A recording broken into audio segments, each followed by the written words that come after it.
تو اقبال نے کہا نا کہ لے گئے تسلیس کے فرزند میراث خلیل، کشت بنیاد کلیسا بن گئی خاک حجاز۔ تسلیس کے فرزند میراث خلیل لے گئے تھے، بیت المقدس ان کے کروسیڈرز کے قبضے میں آ گیا تھا 1099 میں، اور رہا تھا 1187 تک، 88 ایئرس۔ لے گئے تسلیس کے فرزند میراث خلیل، تو میراث موسوی جو تھی وہ منتقل ہو گئی محمد رسول اللہ صلی اللہ علیہ وسلم رات کی امت کو۔ ان کا قبلہ کینسل، یہ قبلہ آ گیا، تو سب سے زیادہ دکھ تو انہیں تھا۔ اب جو وہاں سے کاؤنٹر ریولوشنری موومنٹ آئی ہے وہ عبداللہ ابن سبا یہودی۔ بعض لوگ آج یہ بھی کہہ دیتے ہیں کہ یہ تو ایک ایسی ہی افسانوی شخصیت ہے، کوئی اس کا وجود ہی نہیں تھا۔ بڑی زیادتی کرتے ہیں، خاص طور پر ہمارے بعض اہل تشیع یہ کہتے ہیں، حالانکہ ان کی کتابوں کے اندر درج ہے کہ حضرت علی نے عبداللہ ابن سبا اس کے 40 ساتھیوں کو آگ میں زندہ جلوایا۔ رجال کشی کے اندر دیکھ لیجیے لکھا ہوا موجود ہے۔ لیکن چونکہ کچھ لوگوں نے شیعیت کے لیے لفظ سبائیت استعمال کرنا شروع کر دیا، اس لیے وہ ڈیفنس میں کہتے نہیں سبا تو یہ تو افسانوی شخصیت ہے، سبا کوئی تھا ہی نہیں عبداللہ ابن سبا۔ نہیں، عبداللہ ابن سبا ایک شخص تھا یہودی، وہ اسلام کا لبادہ اوڑھ کر آ گیا دارالاسلام میں۔ حضرت عثمان رضی اللہ تعالیٰ عنہ کا عہد، اور ایک مغالطہ میں چاہتا ہوں کہ ان دی فرسٹ انسٹنس دفع کر دوں۔ عام طور پر اتنی غلط طریقے سے تاریخ بیان ہوئی ہے کہ حضرت عثمان کے عہد خلافت کو سمجھتے ہیں پورا کا پورا عہد خلافت غالباً فتنوں ہی کے اندر تھا اور اختلافات ہی تھے اور خانہ جنگ۔ معاذ اللہ، ایسا نہیں تھا۔ طویل ترین دور جو ہے دور خلافت حضرت عثمان کا ہے، 12 سال۔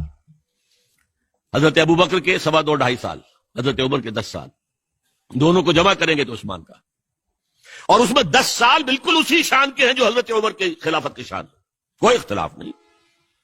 اور فتوحات کا دائرہ بڑھتا چلا جا رہا ہے، تھمتا نہ تھا کسی سے سیل رواں ہمارا۔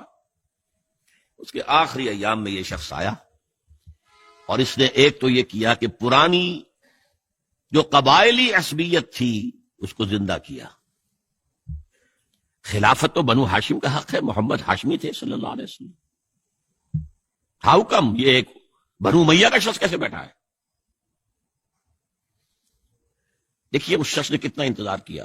حضرت ابوبکر بنو امیہ میں سے نہیں تھے، لہذا یہ فتنہ اس کے خلاف نہیں ہو سکتا تھا، کیونکہ چشمک جو تھی وہ بنو امیہ اور بنو ہاشم کی تھی، بڑی پرانی تھی۔ یہ بڑے برابر کے یہ دو کلینز جو تھے مد مقابل تھے ایک دوسرے کے، باقی چھوٹے قبیلے تھے، بنو تیم ہیں، بنو عدی ہیں، لیکن مقابلہ تھا بنو امیہ اور بنو ہاشم کا۔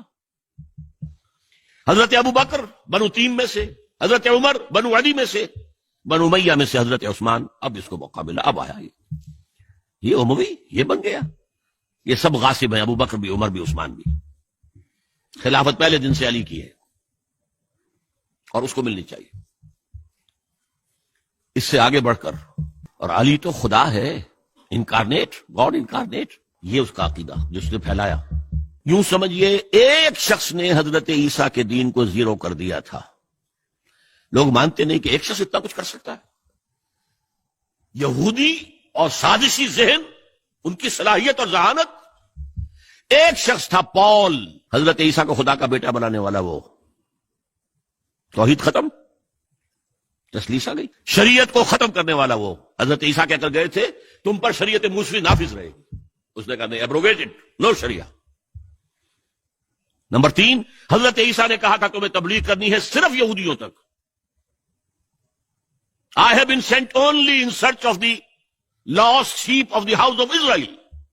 میں صرف اسرائیل کے گھرانے کی کھوئی ہوئی بھیڑوں کی تلاش میں آیا ہوں، تمہیں باہر تبلیغ نہیں کرنی۔ اس نے تبلیغ کا دائرہ وسیع کیا۔ وہ دین مسیحیت ختم، وہ دین پالزم ہے جو چلا ہے اس کے بعد۔ سمجھ رہے اس بات کو؟ اور یہ ڈاکٹر مائیکل ہارٹ نے بالکل صحیح لکھا ہے کہ کرسچینٹی جب تک حضرت مسیح موجود تھے وہ سوائے ایک یہودیوں کے فرقے کے اس کی کوئی اور حیثیت نہیں تھی، لیکن پال نے اسے ایک انڈیپینڈنٹ دین بنایا۔ ایک شخص کی کارروائی ہے یہ ساری، اور آج پوری دنیا، پوری عیسائی دنیا اسی پر ہے، تسلیس پر بھی، اور شریعت ختم، اور دعوت جو ہے کرتے پھر رہے ہیں پوری دنیا کے اندر۔ اسی طرح اس نے کیا، قبائلی عصبیت کو چھیڑا اور حضرت علی کا مبالغہ کیا، یہ خدا ہے، اوتار، گاڈ انکارنیٹ۔ تیسرا کام کیا کیا کہ حضرت عثمان رضی اللہ تعالی عنہ اور ان کے جو عاملین تھے، گورنر کوفے کا ہے، گورنر شام میں دمشق میں ہے، گورنر مصر میں ہے، ان کے خلاف پروپیگنڈا شروع کیا. یہ بیت المال میں خیانت کر رہے ہیں، یہ غبن کر رہے ہیں، یہ اپنے عزیزوں کو جو ہے پال رہے ہیں، ان کو دے رہے ہیں، وہ اقربا پروری کر رہے ہیں، اور یہ کر رہے ہیں. اور ٹیکنیک کیسی عجیب. کوفے میں کوفے کے گورنر کے خلاف بات نہیں کریں گے، دمشق اور مصر کے گورنر کے خلاف بات کریں گے. اب کہاں دنیا کے پاس ذرائع تھے کہ کوئی ویریفائی کرے بھائی یہ بات صحیح ہے کہ نہیں ہے، غلط ہے؟ نہ کوئی ذرائع رسل و رسائل ہیں. اور اگر آپ کوفے میں کھڑے ہو کر عثمان نے یہ کر دیا، عثمان نے یہ کر دیا، عثمان نے یہ کر دیا، یہ کر دیا، اب کون اس کو جو ہے اس کی تحقیق کر سکے گا؟ دمشق میں گئے ہیں تو دمشق کے گورنر کے خلاف کچھ نہیں، عثمان کے خلاف، اور کوفے کے گورنر کے خلاف، اور مصر کے گورنر کے خلاف. مصر میں گئے ہیں تو اس کے خلاف کچھ نہیں، دمشق اور کوفے کے گورنر کے خلاف اور عثمان کے خلاف. اور پھر ہر طرف سے بلوائیوں کو لا کر گھیراؤ کر لیا حضرت عثمان کے گھر کا. یہ تحریک ہے جو بہت زبردست کامیابی سے ہمکنار ہوئی. اب تمام صحابہ کہہ رہے ہیں حضرت عثمان سے کہ آپ ہمیں موقع دیں کہ ہم ان کا سر کچل دیں. آپ فرماتے نہیں، یہ مجھ پر الزام لگا رہے ہیں نا، میں وضاحت کرتا ہوں. اپنے گھر کی چھت کے اوپر کھڑے ہو کر آپ نے کہا دیکھو یہ میں نے نہیں کیا، یہ میں نے نہیں کیا، میرے یہ احسانات بھول گئے ہو. حضرت علی نے مسجد نبوی میں کھڑے ہو کر جتنے الزامات لگائے تھے ان سب کی طرف سے برات کا معاملہ کیا. جھوٹ کہہ رہے ہو تم، عثمان پر کوئی غلطی جو ہے، کوئی خیانت ثابت نہیں. لیکن جنگ کی اجازت حضرت عثمان نہیں دے رہے. یہ میرے خون کے پیاسے ہیں نا، جب تک قتل نہیں کر لیتے جرم کہاں ہے؟ جب قتل کر لیں گے تم قصاص دے لینا. لیکن میں کسی کلمہ گو کی جان نہیں لینا چاہتا، صرف اپنی جان کے تحفظ میں. یہ ہے عزیمت کا پہاڑ. لوگ کہتے ہیں کمزور تھے، جان بچانے کے لیے تو آدمی پتہ نہیں کیا کچھ کر بیٹھتا، اور طاقت ہو تو طاقت کو کیسے استعمال کرے گا. حضرت امیر معاویہ کی طرف سے پیغام پر پیغام آ رہے ہیں کہ آپ ہمیں اجازت دیں میں فوجیں بھیجوں اور ان کا قلع کما کر دیا جائے. حضرت عمرو بن العاص کا پیغام آ رہا ہے مصر سے، آپ ہمیں اجازت دیں. طلحہ، زبیر، علی اجازت مانگ رہے ہیں مدینے کے اندر، آپ اجازت دیں کہ ہم جنگ کریں ان سے. نہیں. آخر کار حضرت علی نے دونوں بیٹوں کو، حضرات حسنین، حضرت حسن، حضرت حسین، دروازے پر کھڑا کر دیا. پہرے دار حضرت عثمان کے، حضرت حسن، حضرت حسین کہ کوئی گھر میں داخل نہ ہونے پائے. پچھواڑے سے آئے ہیں اور شہید کیا ہے. میرے نزدیک تاریخ کی مظلوم ترین شہادت بمانی مقتول فی سبیل اللہ وہ حضرت عثمان ہے. بلکہ میں جرات کر رہا ہوں ذرا، آپ کو معلوم ہے علامہ اقبال سے مجھے کتنا تعلق قلبی ہے. میں نے ان کے ایک شعر میں ترمیم کی ہے، میں سمجھتا ہوں انہوں نے صحیح نہیں کہا. غریب و سادہ اور رنگی ہے داستان حرم، نہایت اس کی حسین ابتدا ہے اسماعیل. حضرت اسماعیل کو اللہ تعالیٰ کے حکم سے حضرت ابراہیم ذبح کر رہے تھے اور حضرت حسین ذبح کر دیے گئے. تو گویا کہ ابتدا جس کی ہوئی تھی حضرت اسماعیل سے، اس کی انتہا حسین پر ہوئی. میں کہتا ہوں بالکل غلط. ان کو ذبح کر رہا تھا خلیل اللہ، اور ان کو قتل کر رہے یزیدی اور زیادی اور کوفی. کوئی تقابل ہے؟ وہ قتل نہیں ہوئے، یہ قتل ہو گئے. انہوں نے پیشانی خود رکھ دی. یہاں تو حضرت عثمان لڑتے ہوئے، حضرت حسین لڑتے ہوئے شہید ہوئے. کون سی چیز مشترک ہے؟ ایک مصرے میں جمع کر دیا ہے، صنعت لفظی تو آپ کہتے ہیں اس کو، لیکن کیا مشترک کیا چیز ہے؟ اور میں نے امید ہے علامہ اقبال سے ملاقات ہوگی اگر آخرت میں، تو وہ میری اس بات کو تسلیم کریں گے.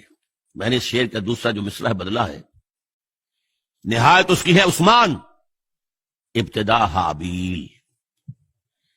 حابیل جنہوں نے کہا تھا بھائی جان آپ مجھے قتل کرنے کے لیے ہاتھ اٹھائیں گے تو میں اپنا ہاتھ نہیں اٹھاؤں گا آپ کو قتل کرنے کے لیے. عثمان نے کہا کہ میں نہیں کسی کو قتل کروں گا، کسی کلمہ گو کو. جو مجھے قتل کر دیں گے پھر ان سے قصاص لے لیں. عثمان کے پاس لاکھوں کی فوجیں، اسٹینڈنگ آرمیز، پھر بھی انہوں نے اپنی جان دے دی. حضرت حسین بہرحال جتنے بھی افراد تھے بہادری سے، شجاعت سے لڑتے ہوئے شہید ہوئے، اس میں کوئی شک نہیں. لیکن لڑتے ہوئے شہید ہوئے نا، حابیل کی طرح. یہ تو نہیں کہا کہ تم مجھے کرتے ہو تو کر دو، میں تو تمہیں قتل نہیں کروں گا. نہیں. بہرحال یہ جو تھا فتنہ، اس کو کہا ہے اور اس کو کتاب میں لکھا گیا باقاعدہ ایک تصنیف، الفتنۃ الکبریٰ، عظیم ترین فتنہ حضرت عثمان کی شہادت. اس وقت عبداللہ ابن سلام رضی اللہ تعالی عنہ ایک یہودی عالم دین تھے جو اسلام لے آئے تھے. انہوں نے کہا تھا لوگوں ڈرو عثمان کے خون کا نہ بہانا. میں جانتا ہوں تاریخ بنی اسرائیل کی، اگر کبھی کوئی نبی جو ہے اگر شہید کیا گیا تو 70,000 آدمی اس کے بعد مارے گئے اللہ تعالی کی طرف سے، اور نبی کا اگر کوئی خلیفہ قتل کیا گیا تو 35,000 آدمی مارا گیا. تو اگر تم نے عثمان کو قتل کر دیا تو یہ خون کے دریا جو ہیں پھر آ جائیں گے امت کے اندر. باز آ جاؤ، خدا کے لیے باز آ جاؤ. لیکن نہیں. بہرحال حضرت علی رضی اللہ تعالی عنہ نے بلایا عبداللہ ابن سبا کو اپنے ہاں. تم کہتے ہو کہ میں خدا ہوں؟ ہاں آپ خدا ہیں. توبہ کرتے ہو کہ نہیں؟ نہیں. میں تمہیں زندہ جلا دوں گا. جلا دو. تم خدا ہو، ہماری آزمائش کر رہے ہو. حضرت علی نے عبداللہ ابن سبا کو 40 ساتھیوں سمیت زندہ جلوایا. اور یہ سارا کچھ معاملہ جو ہے یہ میں نے آپ کو بتایا اہل تشیع کی کتابوں میں موجود ہے. بہرحال یہ فتنۃ الکبریٰ ہے جس کا نتیجہ کیا نکلا ہے آپ اچھی طرح سمجھیے. وہ شہادت علی الناس کا جو سیلاب جا رہا تھا، جس کی شان کیا تھی، علامہ اقبال کے الفاظ میں تھمتا نہ تھا کسی سے سیل رواں ہمارا. یہ جو سیل تھا وہ روکنے والا تھا. 2 سپر پاورز تھی اس وقت، ایران، روم. ایران کے چیتڑے ٹوٹ گئے، روم کی 2 ٹانگیں ٹوٹ گئی. اب کون روکنے والا تھا؟ یہ انٹرنل سیبوٹاج. اس کے بعد جو باہمی خانہ جنگی شروع ہوئی ہے، 1 لاکھ مسلمان ایک دوسرے کی تلواروں اور نیزوں سے ختم ہو گئے. عبداللہ ابن سلام نے کہا تھا 70,000، یہاں 1 لاکھ ہو گئے. حضور کے صحابہ کا درجہ بہت بلند ہے. آپ نے فرمایا علماء امتی کا انبیاء بنی اسرائیل، میری امت کے علماء بھی بنی اسرائیل کے انبیاء کے ہم مرتبہ ہیں. تو خلیفہ راشد حضرت عثمان کا رتبہ کیا تھا؟